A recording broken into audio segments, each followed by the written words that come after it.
Assalamualaikum warahmatullahi wabarakatuh. Kami dari kelompok 14 ingin mempresentasikan hasil kerja kami yang berjudul Ekonomi dan Pendidikan Perilaku Masyarakat pada Revolusi Industri 4.0. Pengertian Revolusi Industri 4.0.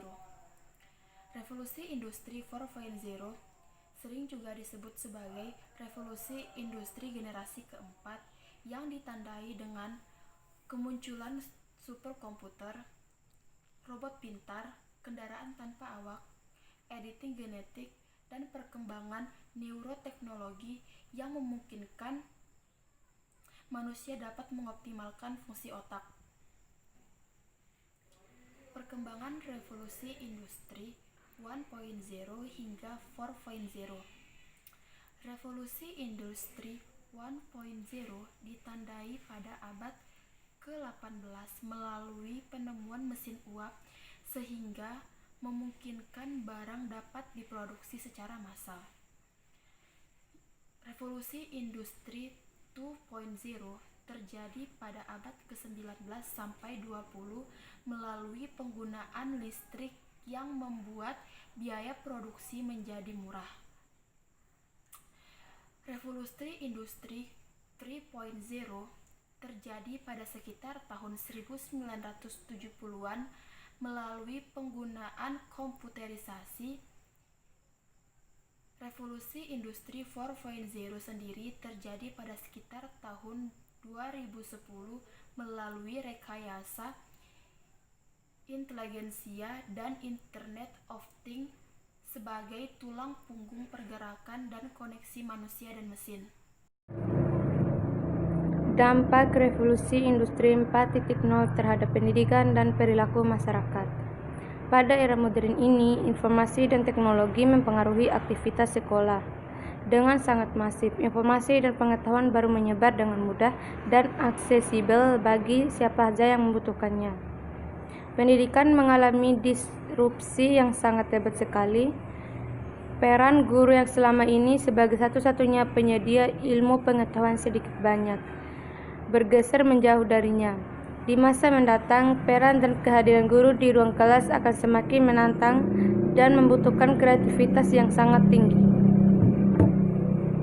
Strategi yang digunakan pemerintah dalam menghadapi revolusi industri 4.0. 1. Dalam bidang ekonomi, memperbaiki aliran material sehingga dapat memperkuat produksi material sektor hulu melalui peningkatan kapasitas dan percepatan adopsi teknologi. Pemerintah akan membangun peta jalan zona industri nasional untuk dapat menyelesaikan masalah yang dihadapi beberapa zona industri. Pemerintah akan mengakomodasi standar berkelanjutan, contohnya industri berbasis teknologi bersih, biokimia, dan energi terbarukan. Menarik investasi asing, pemerintah dapat menargetkan perusahaan manufaktur terkemuka global melalui penawaran yang baik serta insentif untuk mendorong percepatan transfer teknologi ke perusahaan lokal.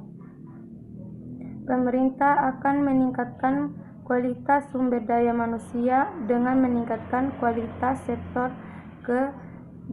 kejuruan serta mengubah kurikulum pendidikan agar sesuai dengan perubahan industri 4.0. 2.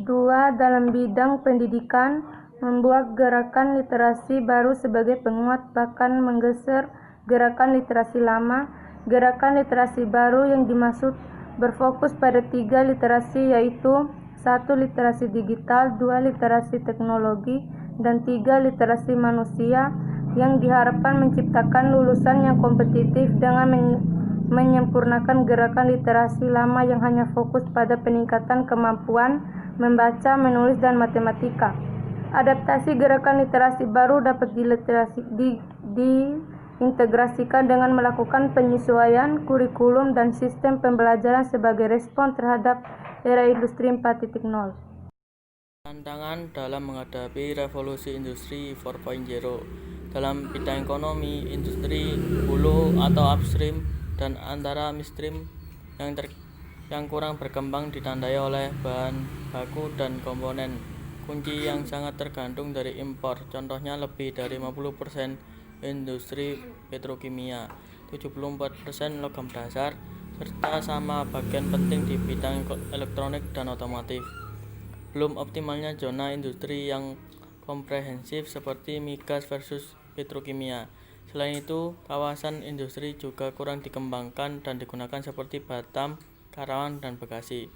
Industri kecil dan menengah yang masih tertinggal. Data Kemenprin menjelaskan 62 pekerja Indonesia bekerja pada LKM dengan produktivitas yang masih rendah, infrastruktur digital yang belum memadai, dan platform digital yang belum optimal, pendanaan domestik dan teknologi yang terbatas, masalah tenaga kerja yang tidak terlatih, belum adanya pusat-pusat inovasi.